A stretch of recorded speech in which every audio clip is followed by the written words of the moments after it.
ستاير الكعبة بتتقطع وبير زمزم بتترمي فيه كل الجثث والحجر الاسود بيتسرق والخليفة العباسي ما بيقدرش يعمل اي حاجة. النهاردة هنتكلم عن اغرب واخطر الفرق في التاريخ الاسلامي كله، القرامطة.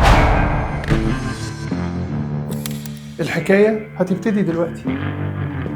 في سنة 261 هجرية الدولة العباسية كانت بتعاني من ضعف ما حصلش قبل كده. الخليفة العباسي اللي المفروض يكون رمز للقوة وللعدل بقى ضعيف قدام القادة والوزراء الفاسدين. الفقراء كانت نسبتهم كبيرة وكانت بتعاني من الجوع ومن المرض. في نفس الوقت كانت الطبقة الحاكمة بتعيش في غنى فاحش. في الوقت ده ظهر راجل في الكوفة اسمه حمدان ابن الأشعث واسم الشهرة أرمط. في بعض الأقاويل بتقول إنه اتسمى أرمط بسبب قصر القامة، كان قصير يعني، أو طريقة مشيه. كان راجل قوي وشخصيته كانت بارزة جدا وسط الناس. عرف إنه يشوف فرصة كويسة جدا في معاناة الناس وفقرهم. بدأ يتكلم مع الفقراء ويقول لهم إن الخليفة ووزراءه مش مهتمين بيكم، مش عايزينكم أصلا، مش حاطينكم في دماغهم، وإن الدين إن المفروض بيساوي كل الناس ببعض تم تحريفه واتحط فيه حاجات بتكون لصالح الأغنياء والطبقة الحاكمة. كان بيقعد يقول لهم هو احنا ليه بندفع جزية وهم بياخدوا الفلوس دي ويقعدوا في قصور؟ كلماته بدأت تنتشر بين الناس وبدأت الناس تتجمع حواليه ويشوفوا فيه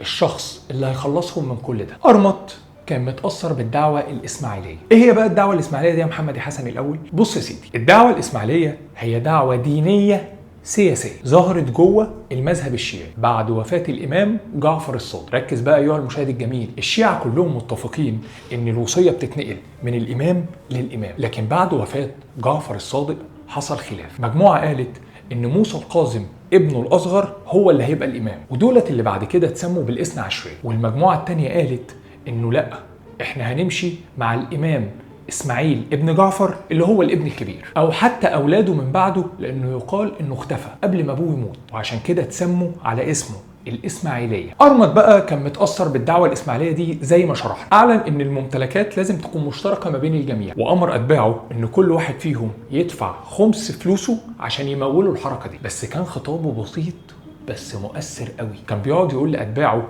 محدش يملك أي حاجة، وكل حاجة حوالينا كلنا نملكها. وكان بيقول ان الستات ليها نفس حقوق الرجاله، ودي كانت حاجه غريبه جدا وقتها. لكن ورا كل الكلام الحلو دوت حمدان كان بيبني امبراطوريه من الخوف والدم. عين مساعدين ليه وامرهم بنشر الدعوه في كل مكان، واستهدف بقى كل اللي بيكره الحكم العباسي. واشاع في الفتره ديت انه بدا يغير في تعليم الدين الاسلامي علشان تخدم على اهدافه. يعني حمدان غير تعليم الدين وخلى ان الحاجات الاساسيه في الدين دي تبقى رموز. يعني مثلا قال لك ان الحج والصيام والصلاه دي رموز للعباده، دي مش عبادات حقيقيه. يعني مثلا قال لك ان الصلاه دي هي عباره عن انك لما تصلي انت كده بتثق في الامام، طب ولو ما صليتش ووثقت في الامام يبقى ملهاش لازمه. طب والصيام مثلا بيرمز ليه؟ بيرمز لكتمان السر، فانت لو كاتم السر ما تصومش. والحج مثلا يرمز للذهاب للامام، يعني انت لو بتذهب للامام بلاش منه الحج اصلا. شوف ازاي بقى يا اخي، يعني من الاخر كده هو كان بيقول للناس لو انت فاهم كل الحاجات دي وفاهم معناها ملهاش لازمه بقى العبادات. وطبعا الكلام ده كان جذاب وعلى هوا ناس كتير قوي. في بعض الاقاويل بتقول ان هو لغى الصلاه وخلى بس ركعتين الصبح وركعتين بالليل،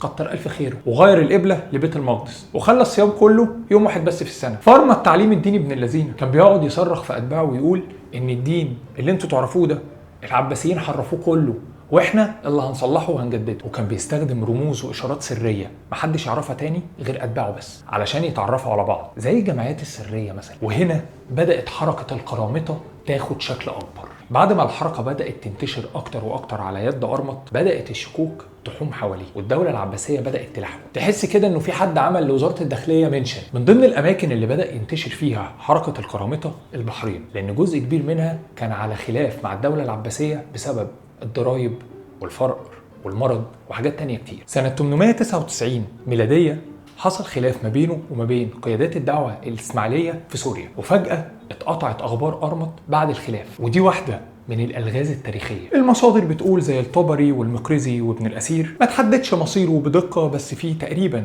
3 احتمالات. في رأي بيقول إنه انسحب وعاش بقية حياته في صمت بعد الخلاف اللي حصل، أو اتقتل بسبب الصراع الداخلي، أو في رأي ثالث بيقول إن هو رجع للكوفة وعاش هناك لغاية ما مات. بس المؤكد إن في سنة 899 ميلادية اسمه اختفى من السجلات تماما. نروح بقى للبحرين، وهنا بيظهر قائد جديد للقرامطة اسمه أبو سعيد الجنابي. ده ليلة لوحده ده بقى. أصله من مدينة في إيران. كان جاله واحد من أتباع أرمط وحكى له على القرامطة وأقنعه بالموضوع، وهو كمان كان اقتنع بالفكرة. فاتحرك من إيران لغاية البحرين وبدأ يأسس هناك دولة القرامطة اللي فضلت مسيطرة على شرق الجزيرة العربية بعد ما كانت مجرد حركة. إن الراجل ده كان عبقري في التنظيم والإدارة والسياسة. أبو سعيد عمل حاجة ذكية قوي. لما دخل البحرين راح للقبائل اللي عندها مشاكل مع الدولة العباسية وعندها مشاكل مع نفسها، هو وحدهم تحت مظلة القرامطة، وكان أي حد بيعارضه كان بيقتله. وبعد فترة كون جيش وبدأ يغزو البصرة، فطبعا الخليفة العباسي عرف فبعت له جيش كبير جدا عشان يواجهه. لكن أبو سعيد الجنابي بذكائه العسكري القوي جدا قدر يهزم الجيش العباسي، ويقال انه قتل مئات من الجنود وارسل جثة واحدة بس للخليفة العباسي كنوع من انواع الاشارة ان هو مش هيرحم حد. دولة القرامطة كانت تجربة فريدة وغريبة من نوعها. كانوا عاملين نظام اسمه بيت المال المشترك. يعني ايه بيت المال المشترك؟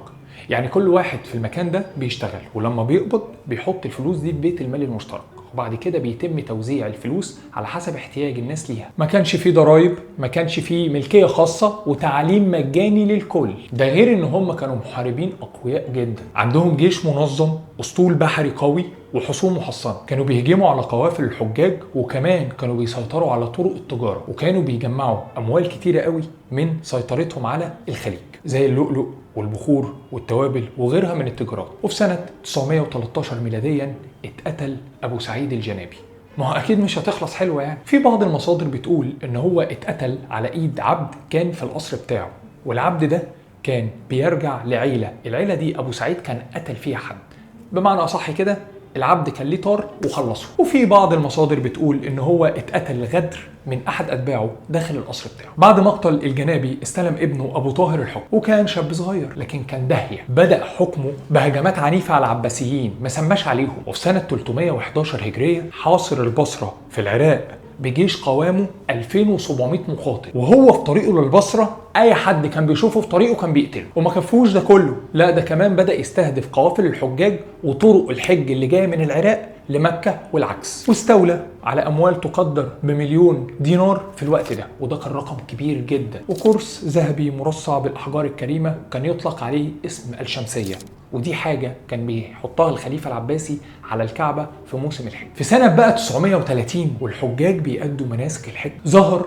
جيش القرامطة بقيادة أبو طاهر الجنابي، دخل مكة المكرمة بالخيول وقتل كل اللي شافه في طريق. حاول أعيان مكة التصدي ليه، لكن القرامطة ما بيرحموش حد. أبو طاهر دخل الحرم المكي بالخيل، وقف قدام الكعبة وهو بيصرخ وبيقول: أنا بالله وبالله أنا أخلق الخلق وأفنيهم أنا. وأمر رجالته إن هم يسرقوا الحجر الأسود ويقطعوا ستار الكعبة، وخدوا الجثث اللي اتقتلت في الحرم المكي ورموها كلها في بير زمزم، وقعدوا في مكة 8 أيام بيعملوا أي حاجة ممكن تيجي في بالك. تخيل معايا صدمة المسلمين في الوقت ده.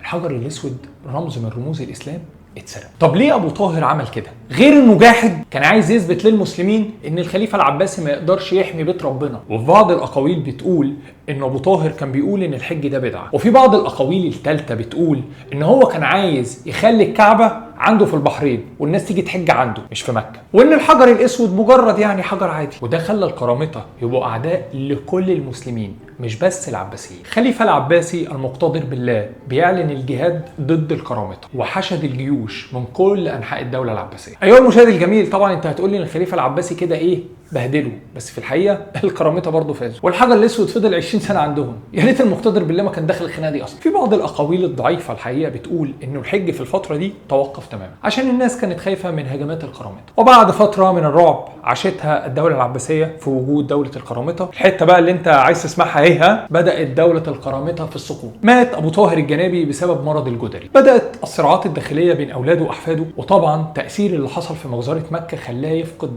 وجزء كبير جدا من الناس اللي كانت مؤيداه شعبيا. ده غير ان الدعوه الاسماعيليه بدا يحصل فيها اصلا انقسام ما بين الفاطميين والكرامطه. وفي سنه 339 هجريه حصل حاجه محدش كان يتوقعها تماما. الكرامطه قرروا ان هم يرجعوا الحجر الاسود لمكتين. الحقيقه في بعض الاقاويل بتقول ان هم رجعوا الحجر الاسود عشان كانوا محتاجين فلوس وسلام مع العباسيين مؤقت، وفي بعض الاقاويل بتقول ان قاده الكرامطه في الوقت ده كانوا اقل تطرفا. وفي القرن العاشر وال11 ميلاديا بداوا الكرامطه يتعرضوا لضغط من الفاطميين في القاهره والخلافه العباسيه في بغداد والقبائل العربيه في شبه الجزيره العربيه. المقرزي قال ان هم بداوا يتراجعوا لمنطقتين، الاحساء والقطيف، بعد ما كانوا واخدين البحرين كلها. في النص الثاني من القرن ال11 ظهرت قوه جديده اسمها العيونيون بقيادة عبد الله عيوني. تحالفوا في الوقت ده مع الخلافة العباسية بدعم من السلاجقة، ودول هنعمل عليهم حلقة لوحدهم، علشان بعد كده في سنة 1077 ميلادية عبد الله العيوني بيحاصر الإحساء وبينهي